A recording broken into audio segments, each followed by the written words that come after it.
Hi, I'm Dr. Karen Lewis, and I'm going to show you how to count the resting respiratory rate, RRR, on your dog. Now, if your dog is healthy, you don't need to do this, and I hope you never need to do this. But if your dog is in heart failure, your veterinarian might ask you to monitor this.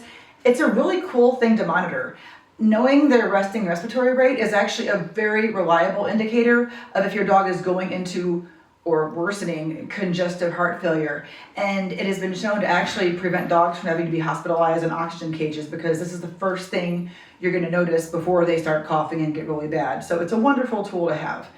Basically, all we're doing is counting their breaths. So Tasha, who has watched me torture her brother and sister for a while, is very underwhelmed by this experience. But the way she's laying here is so good. I'm going to take my arm off her for a minute. So you don't even need to touch your dog. So I'm going to kind of show you, we're just watching her breathe. And it takes some practice, okay? So what we're going to do is we're just going to watch a couple breaths. 1.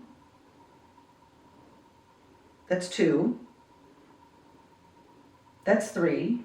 So we're going to watch this. Now, if you do this when your dog is sleeping, that can be tough, because sometimes they dream and they'll do like a, and you're like, was that 3 or 1? You know, it can be, so just don't count those and start over.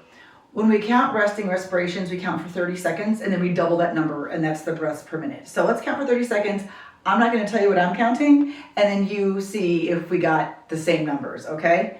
And go.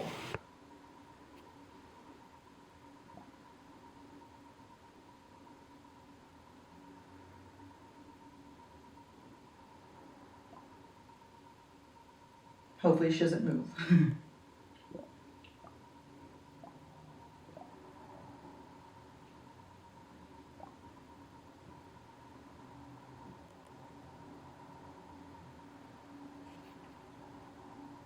Okay, that's about 30 seconds. I had to watch the clock and her, but I got 9.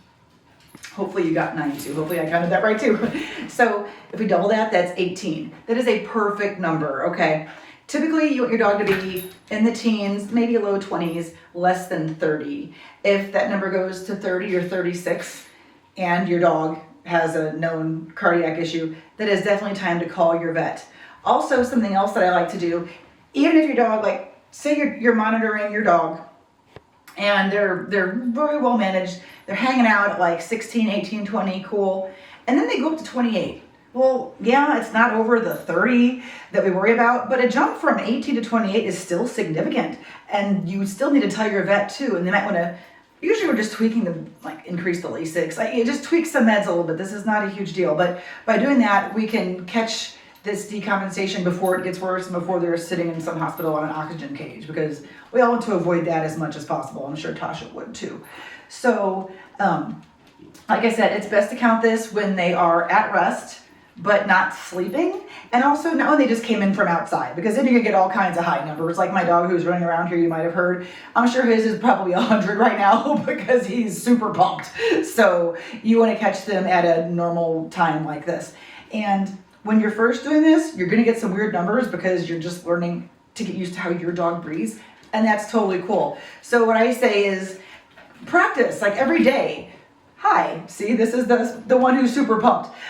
Every day practice and kind of get used to it. Keep a journal. There's an app you can do, hi buddy, that you can log it, keep track of it too. And that way you can notice trends if your dog's been 16, 18, and then they go to 24. Again, kind of a big deal. Let your vet know. And like I said, it can be a great way to help keep your dog healthy longer and nip things in the bud. Thanks.